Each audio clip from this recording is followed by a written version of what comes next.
അപ്പോൾ നമ്മുടെ question number 2 പറയുന്ന ഇതാണ്. A company had imported raw materials worth $6 lakhs on 5th of January 2022. അന്ന് എക്സ്ചേഞ്ച് റേറ്റ് 43 per $. ആയിരുന്നു. ട്രാൻസാക്ഷൻ ആ ഡേറ്റിലെ റേറ്റിൽ അക്കൗണ്ടും ചെയ്തു. ഇനി ഇതിൻ്റെ പേയ്മെൻറ്റ് നടത്തിയത് 5th of April ആണ്. When the exchange rate was 47 per $. Okay അല്ലേ? ഇനി ഇടയ്ക്ക് വെച്ചൊരു ഇയർ എൻഡ് ഉണ്ട്, 31st March. അന്ന് 48 per $. ആണ് നമ്മുടെ റേറ്റ് ഉള്ളത്. ഇനി കമ്പനി എന്താ ചെയ്തേ? Company passed an entry on 31st March 2022 by adjusting cost of raw material consumed for the difference between 47 and 43.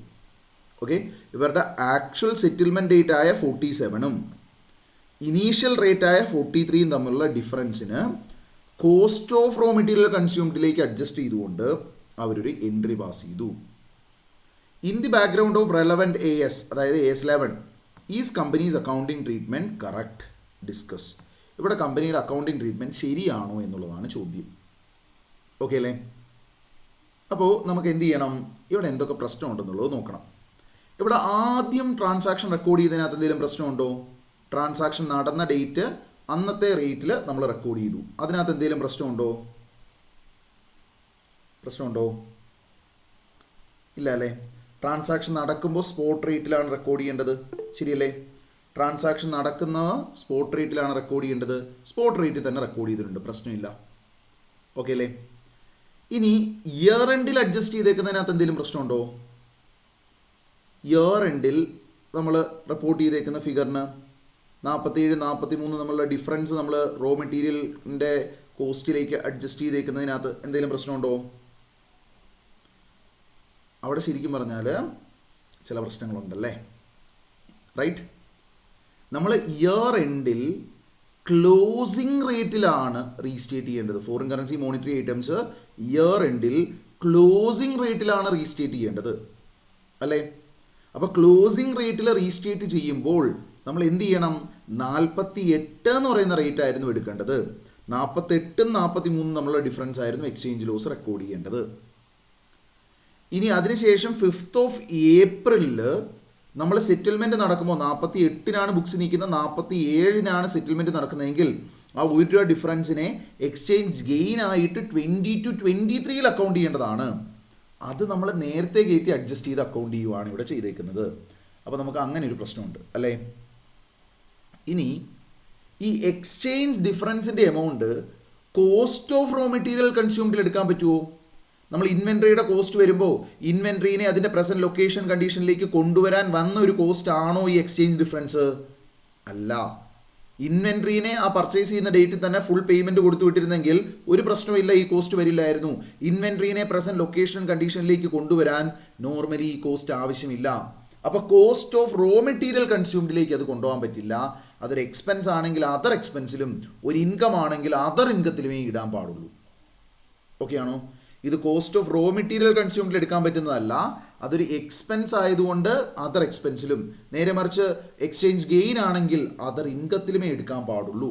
So this treatment is also wrong. Okay അല്ലേ? സംഭവം പിടി കിട്ടിയോ?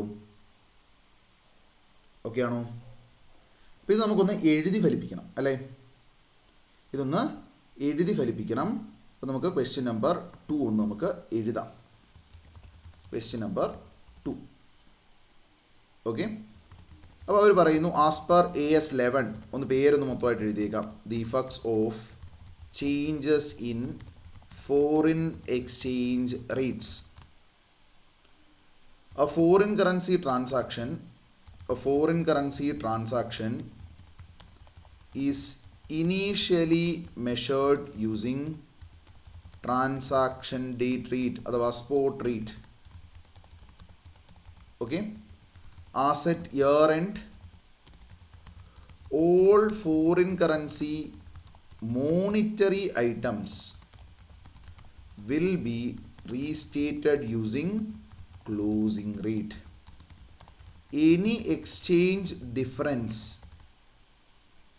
on restatement or settlement will be recognized in the statement of profit and loss for the period in which it arose. ഏത് പീരിയഡിലാണോ അത് വന്ന് ആ പീരിയഡിൻ്റെ statement of profit or ലോസിൽ വരും. ഇനി based on the above the following non compliances can be identified. നമുക്ക് താഴെ പറയുന്ന non compliances identify ചെയ്യാൻ പറ്റും. ഏതൊക്കെയാണ്? ഒന്ന്, asset year end the company was required to use the exchange rate, okay, the closing rate of rupees 48 per dollar instead of actual for settlement rate of rupees 47 per dollar. Okay, this had resulted in recognizing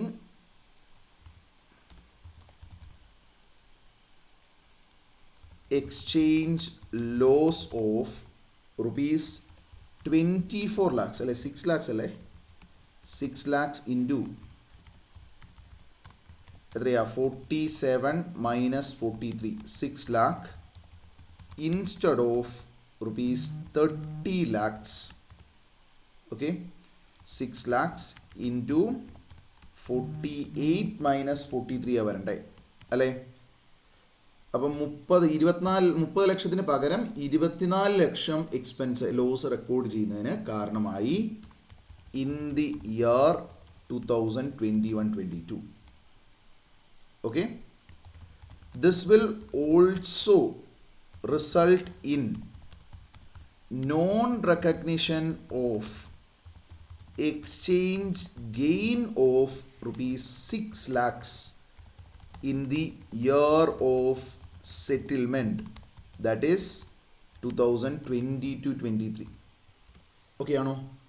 2020-23 എത്രയാണ്? നമുക്ക് 6 ലക്ഷം into എത്രയാ 48 minus 47, 47 ബുക്സിലുള്ളത്, 47 സെറ്റിൽമെൻറ്റിലുള്ളൂ, 48 ബുക്സിലുള്ളത്.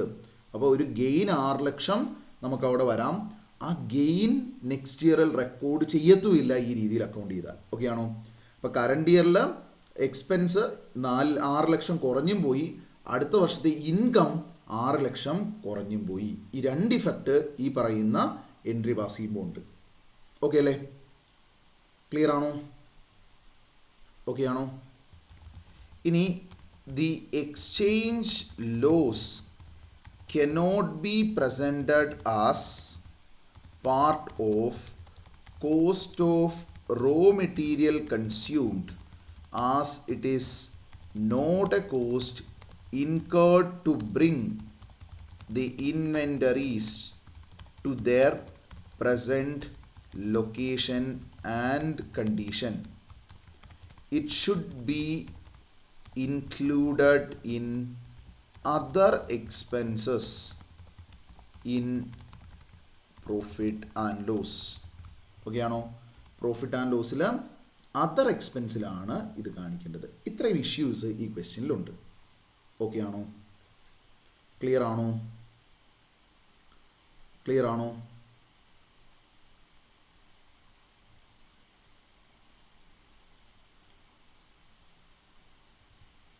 Okay, everyone.